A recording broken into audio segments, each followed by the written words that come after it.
So we're going to start off with a review from the end of Module 5 here. So from Module 5.3, we're going to go through an example problem.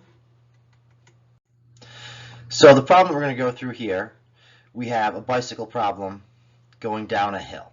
So we're told that a girl on a bicycle weighs 125 pounds. She moves from some point A up here to point B down here.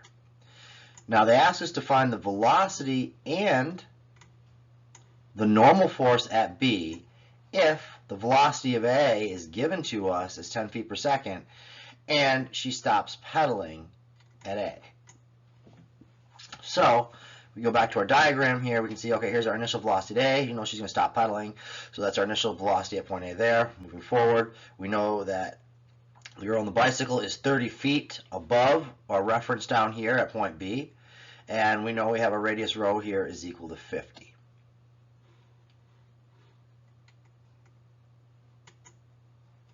So how do we go about solving this? So one thing to note is that only kinetic energy and potential energy due to gravity, V sub g, are going to be involved in this.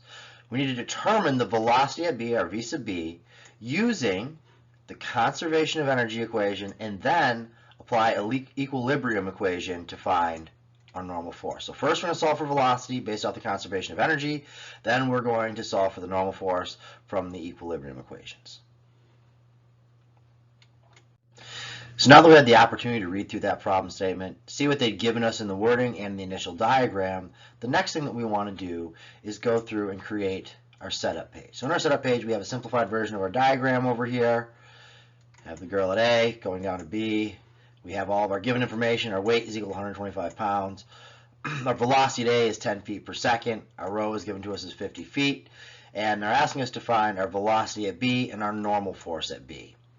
So we can go review our diagram here. There's a starting point at A with our initial velocity. Here's our rho here, 50 feet. Here's our position V. This is what I am calling my datum line right across here at B. And above that datum line, 30 feet up, is point A. So as we begin our solution, we note, as we mentioned in the previous slide, that our datum is at B. And next, we're going to apply the conservation of energy equation. So here's our conservation of energy equation right here.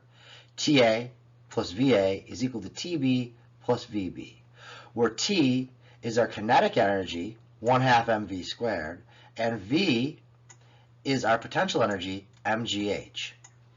So from that there, we can do our kinetic energy at A plus our potential energy at A is equal to our kinetic energy at B plus our potential energy at B.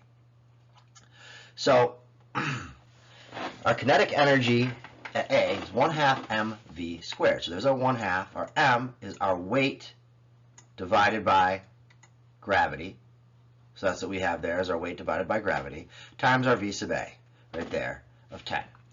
Plus our potential at A, which is mgh. Well, m and g is our weight, so we don't need to do what we did over here and divide our weight by g. This is our mg times our h of 30 feet. Now this is equal to our T sub B over here, 1/2 m, again, weight divided by acceleration due to gravity, times VB squared, which is what we're looking for. So there's our VB squared right there. And our H value for our potential energy here is going to be 0 at point B here, because that's where our datum is. So therefore, that whole term right there goes to 0. So from there, what we can do is we look and say, okay, our only unknown in this now is our V sub B, so we can solve for our V sub B. V sub B is equal to 45.1 feet per second. So with that there, we can now go to our equation of motion, take a look at our free body diagram. So we can see out at point B, we have our normal force pushing up, we have our weight force going down. This is our free body diagram. There's our normal component right there, our N. There's our tangential component right here, our T. And our NT coordinate system right there. There's our free body diagram. So we have our equation of motion, summation of forces in our n direction is equal to MAN, which is equal to mass times acceleration in the n direction, or V squared over our rho. Recall that relationship for our A sub n right there. So we can plug in. What are our forces if we look at our diagram for our summation of forces here from Newton's second law? Well, we have our normal force, N sub B, going up in our positive n direction, and we have our weight force of 125 going down. So for our negative right there of 125. So we have NB minus 125 is equal to mass times acceleration in normal direction, where mass is weight divided by acceleration due to gravity. So there's our m term right there. And we have our v squared over rho. We know our v squared, 45.1 from right up above here. And we have our rho, which is 50 right there. So v squared over rho. So we plug this all in. The only unknown is our n sub b. When we solve that out, n sub b is equal to 283 pounds. So let's take a look at another problem here. So we have a spring collar problem. So our problem statement here tells us that the mass of the collar is 2 kilograms and the spring constant is given to us as 60 newtons per meter. The collar has no velocity at A, so we know our initial velocity, and the spring is undeformed at A. They want us to find the maximum distance, y, the collar drops before it stops at point C. So this is an interesting problem. In a lot of the wording that they give us, there's some information for our variables. So no velocity at A means we start at a velocity equal to 0 for our initial condition, and stops at point C means it has a 0 velocity when it ends as well. So what is our plan of attack to solve this problem? What we're going to do is we're going to apply the conservation of energy between A and C. So there's our point A, there's our point C. Set the gravitational potential energy datum at point A or point C in this example. So you can choose which one of those, but we're going to go with point A. So you could set your datum right up here all the way across point A, or you could choose to do it here at point C. Again, for this problem, we're going to solve it through using point A, but I'd encourage you to go back through and solve the setting at point C and make sure that you get the same answers. So now that we had the opportunity to read through the problem statement, the next thing we want to do is create our setup page. So for this problem here, we redraw our diagram over here. We can see we've established our datum line right here at point A. Here's our point C down here, a distance y from point A. Point B over here, a distance of 0.75 meters off of this here. Given information, we have our mass. It's 2 kilograms. Our K value is 60 newtons per meter. And our initial velocity at A is 0. Now they're asking us to find that max distance the collar drops before it stops at point C. So they're asking us to find what is y when our velocity reaches 0 at point C. So now as we begin our solution, we note that the potential energy at C has 2 parts to it. And we also note that our kinetic energy at C is 0. So we have our kinetic energy equation of 1/2 mv squared, where our v, our velocity at point C, is 0 because it stops at point C, comes to rest. So therefore, 1/2 mv times 0 is a 0. So our T sub C is 0.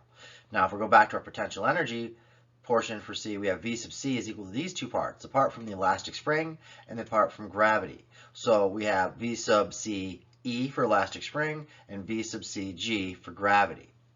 So putting the datum line for gravitational potential at A, what we chose to do, yields a conservation of energy equation with the left-hand side all zeros. So where we choose to put that datum line is important for how it simplifies our solution and different key equations and governing equations that we may use for this. So recall our conservation of energy equation here, TA plus VA is equal to TC plus VC, where this is our kinetic energy at A plus our potential energy at A is equal to our kinetic energy at C plus our potential energy at C, which now we saw that this, if we go back up here, our potential energy C is going to have these 2 parts, one from the elastic spring and one from gravity. So now we can move back into plugging in to that governing equation. So that's exactly what we do here. Break this down a couple different steps. Say, you know, since T sub C equals 0 at points A and C, because it has no velocity. It starts from rest and it comes to rest at the end. So that drops away our no velocity at A, stops at C and no velocity at C. So our 2 kinetic energies go to 0.